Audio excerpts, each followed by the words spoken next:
Halo teman-teman Berlin semua. Hari ini pada kesempatan ini saya mau berbagi advance assignment SQL yang saya kerjakan.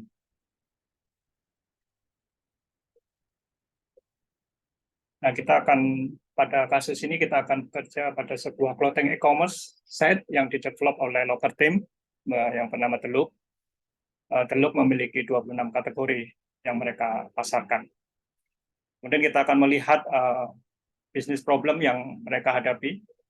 Ada dua. Yang pertama, kita akan mengoptimasi kategori dengan menemukan produk kategori yang memiliki performanya rendah di tahun 2022 dan bagaimana kita akan mengoptimasi kategori tersebut. Kemudian yang kedua, kita juga akan mengukur retention rate dari Teluk pada tahun 2022.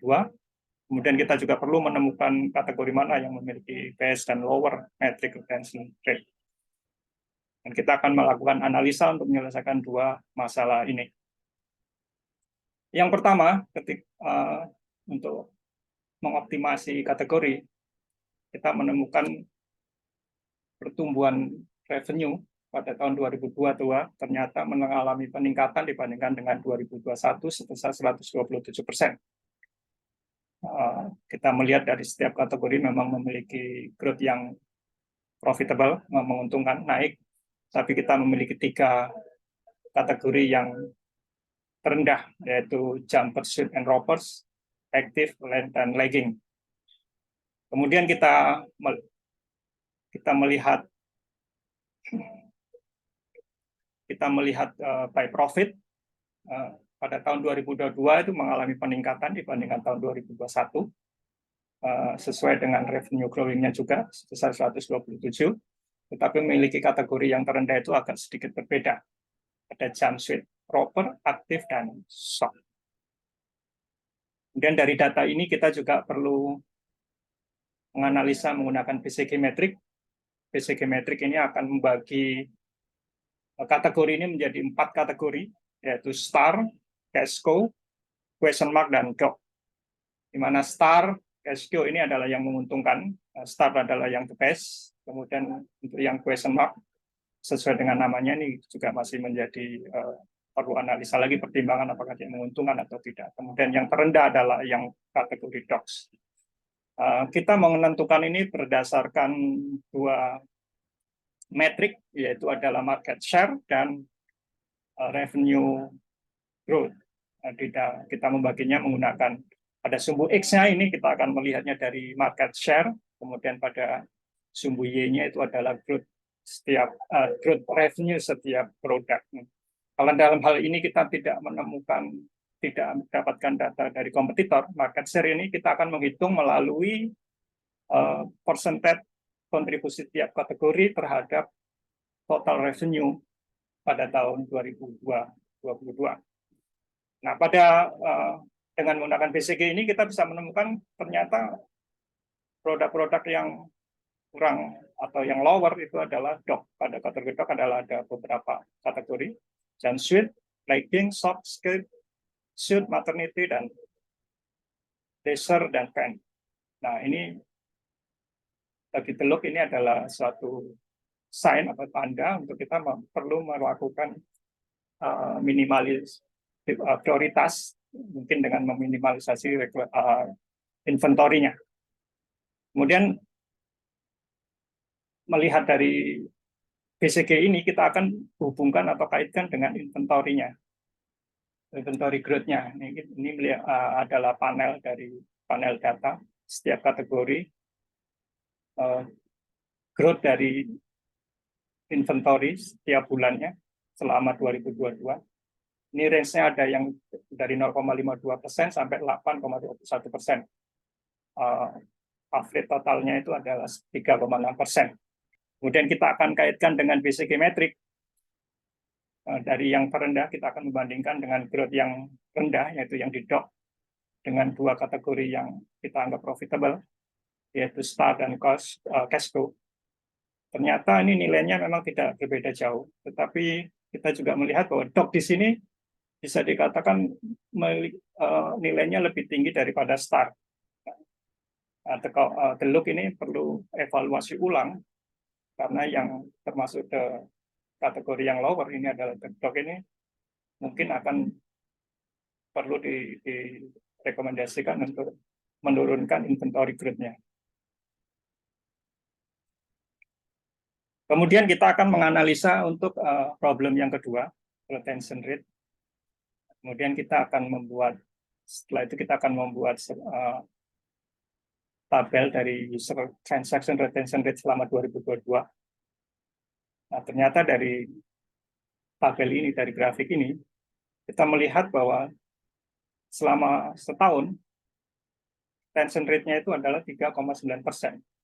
Itu artinya hanya tersisa 3,9% customer yang melakukan repeat order dari bulan yang pertama sampai tetap melakukan repeat transaction sampai akhir tahun. Itu hanya sebesar 3,9%. Kemudian kita juga perlu melihat produk-produk mana yang memiliki retensi rendah dan tinggi. Nah, karena Delook ini memiliki 26 kategori, nah kita akan membuat 26 code berdasarkan setiap kategori, dan kita akan menganalisanya dari situ. Nah, dari kohort-kohort yang kita buat tadi sebanyak 26 kategori itu, kita menemukan bahwa clothing set ini adalah produk yang paling rendah retensinya, karena dia hanya dibeli sekali dalam setiap oleh customer dan tidak ada yang melakukan repeat order.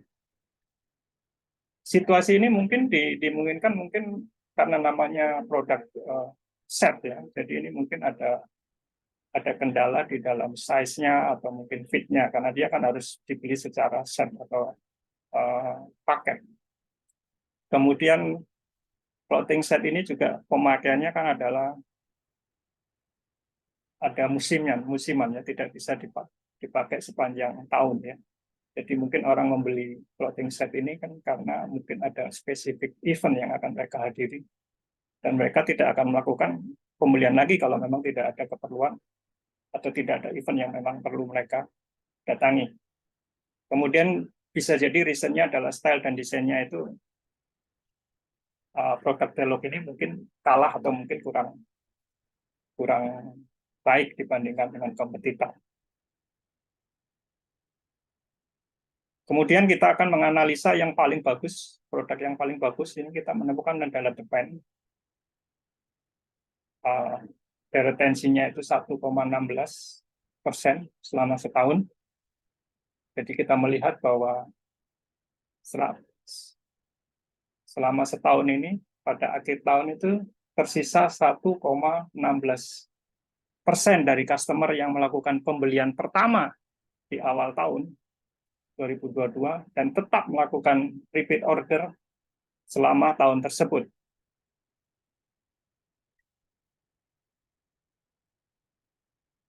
Nah, kenapa pen ini kira-kira alasannya kenapa nih kok banyak yang atau istilahnya repeat ordernya paling tinggi, yang memiliki retention yang paling tinggi?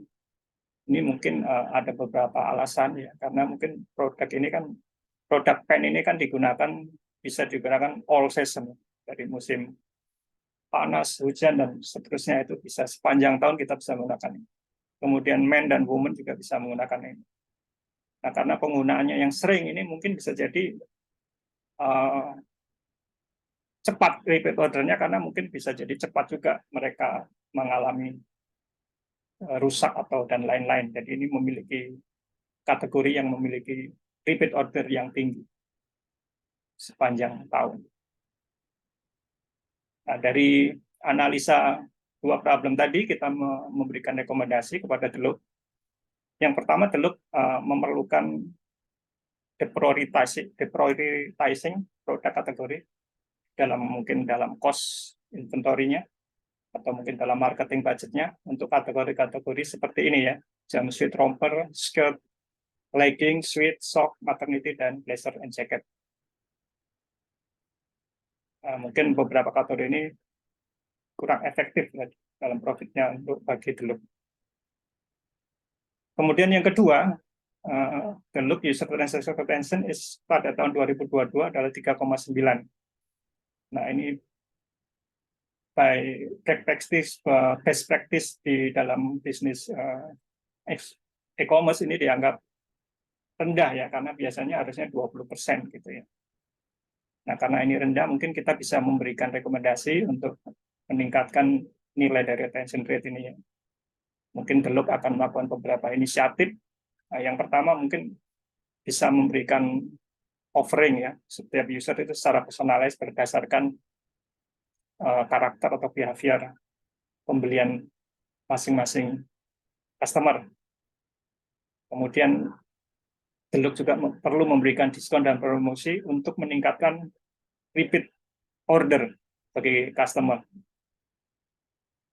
Delook juga perlu membuat suatu loyalty program yang akan memberikan reward ke setiap customer yang melakukan repeat purchase ya. Mungkin dia akan dapat bonus atau poin yang akan bisa ditukar ketika mereka melakukan beberapa kali order. Kemudian setiap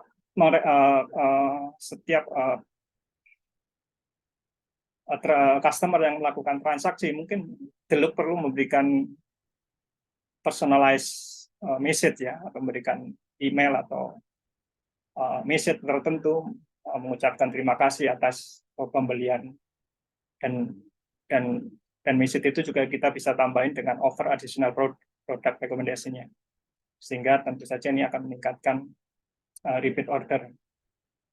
Kemudian yang terakhir, mungkin Delook juga perlu mengoptimasi dari user interface dan user eksperimen di dalam website dan mobile aplikasinya, sehingga semakin membuat engagement setiap user ini akan naik, dan tentu harapannya jika akan meningkatkan retensi user akan naik pula. Terima kasih. Demikian apa yang bisa kami share kepada teman-teman. Terima kasih.